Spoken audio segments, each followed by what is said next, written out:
Good day, my dear child. Today I shall discuss about the branchial or pharyngeal apparatus. Before that, I will see how you can recollect the previous classes. That means the general embryology part. Now, the general embryology, you know that the two gametes, the male gamete and the female gamete, they unite and form a zygote, which ultimately multiply and give rise to the modula. That's a bunch of grapes.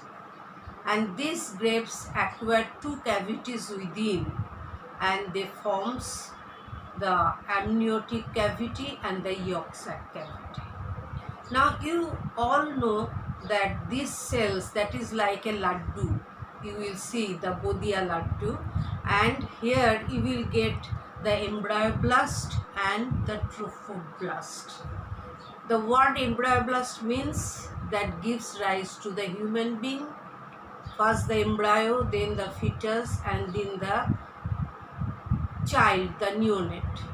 And the trophoblast that gives rise to the nutrition generating factor that gives nutrition to the fetus from the mother, and that is the placenta. Now you know, when this embryoblast grows, ultimately it forms a pear-shaped masses. Now this pear, orange color pear, it represents the outer covering, so it is known as the ectoderm. Now then the endoderm, this yellow color, you will see this arises. The both part, they remain sticky with each other only in the two region. You will see there is no indentation of the mesoderm or the middle layer. You will see, and this thin area in front, it is known as the buccopharyngeal membrane, and behind it is known as the cloacal membrane. Now we human being, we have got cavity inside us, but originally we have no cavity. We have just a flat like this. So how there is mouth, how there is the neck, and how all the other things are formed. Now you see that at the 4th week of intrauterine life, that human embryo, it looks like the fish embryo. You cannot differentiate the two. Even the other embryos, so all the embryogenesis takes place within the mother's womb. And we say the all types of thing we passes through the mother's womb. So we say the phylogeny repeats ontogeny. That means in our mother's womb we first become fish, then become tortoise, then become the pig. So all these things we can have within our mother's womb. Then we will acquire the human being. Now this flat embryo, how it will develop the intra-embryonic coelom, that means body cavity. I have got a thoracic cavity where you will breathe, the lungs reside there, the heart is residing there, and you will see that the abdominal cavity that contains about 8 meters of the alimentary system. So how we accommodate the genitourinary system, all these things. Now you will see, when this is about millions times more than the, you will see the millions times more than that of the real embryo. And you will see this model undergoes in a small area, it will undergoes some folding. What will happen? You will see there is becomes the head fold. So head fold, what we will see in during the head fold, there is the anterior-posterior structure. First you will get the ventral aspect. In the ventral aspect there lies the heart. developing heart. Then you will get this rounded things, and here you will see the particular attachment. There is no mesoderm, and ultimately it dissolves to forms our mouth. So when there is folding of the embryo, there is the head fold. What will happen? You will see our heart, it goes from the cranial end into the ventral aspect. Our mouth, it is from the first, it is in the cranial end, but it goes towards the ventral aspect. And our developing brain, it occupies the region of the forehead. So this is how the head fold occurs. And during the head fold, the endoderm, it picks up the portion of the gut or the yolk sac tube, and that forms the foregut. That means from mouth up to the second part of the duodenum, it develops from this head fold. Next is the tail fold. So tail fold also, it includes the portion of the yolk sac which forms the hindgut. So it includes from the region of the posterior intestinal portal up to the anus, through which we evacuate. Next, there is formation of the lateral fold. So you will see that flat embryo becomes the tubular embryo when there is formation of this lateral fold.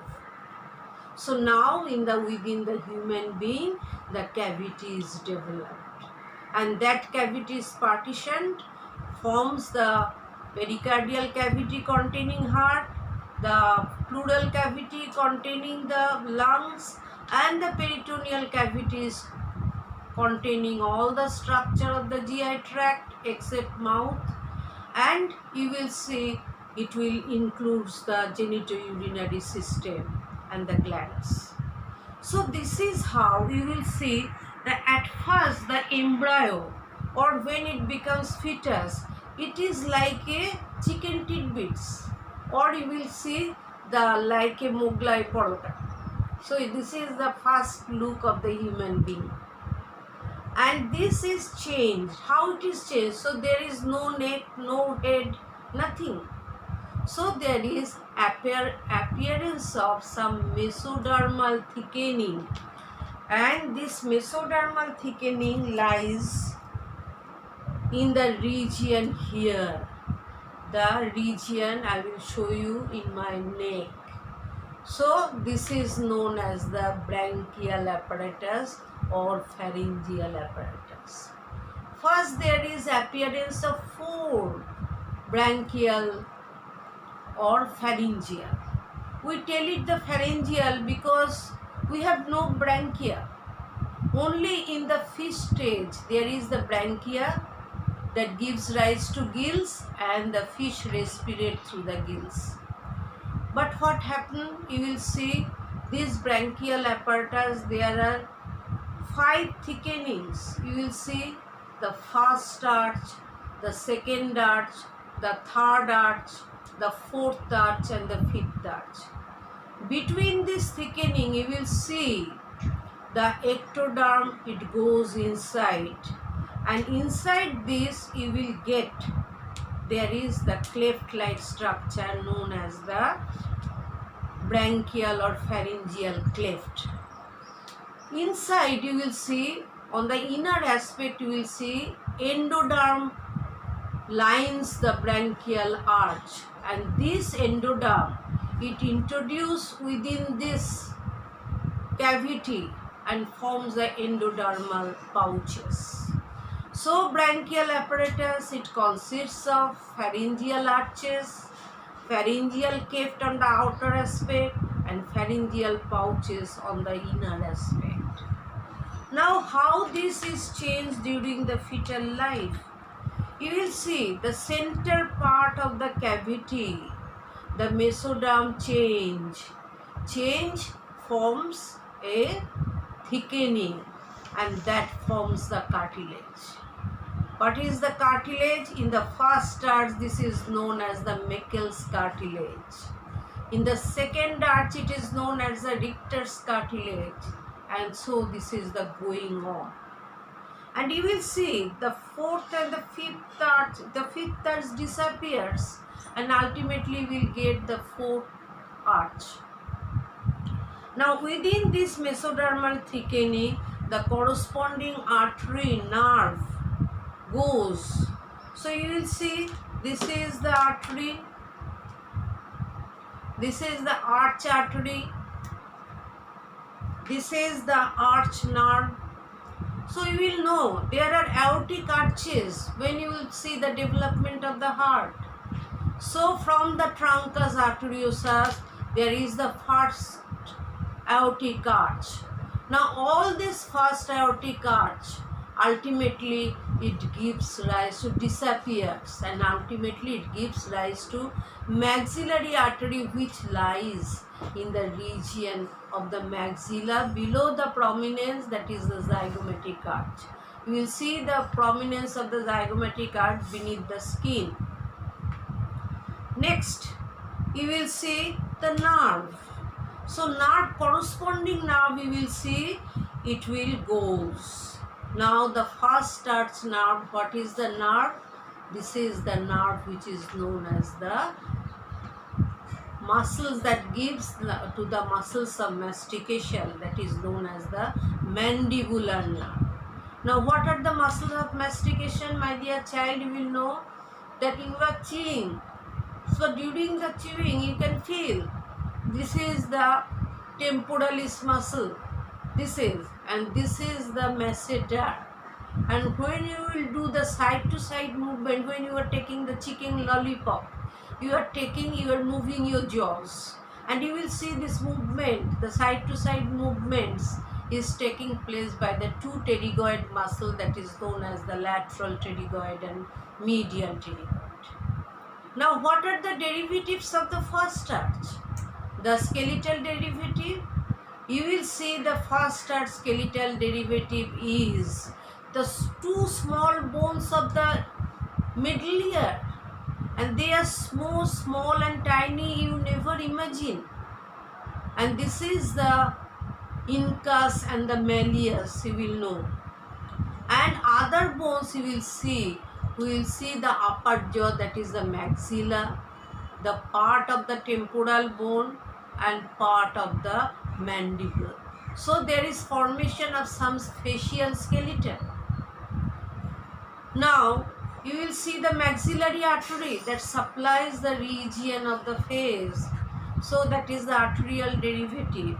And now muscle derivative that comes from the occipital myotome, and that is the muscles of mastication. I already told you that is the temporalis, masseter, and the two pterygoid, lateral and medial pterygoid. They are supplied by the mandibular division of the trigeminal nerve. So today this is the first class. Next day I will discuss you later.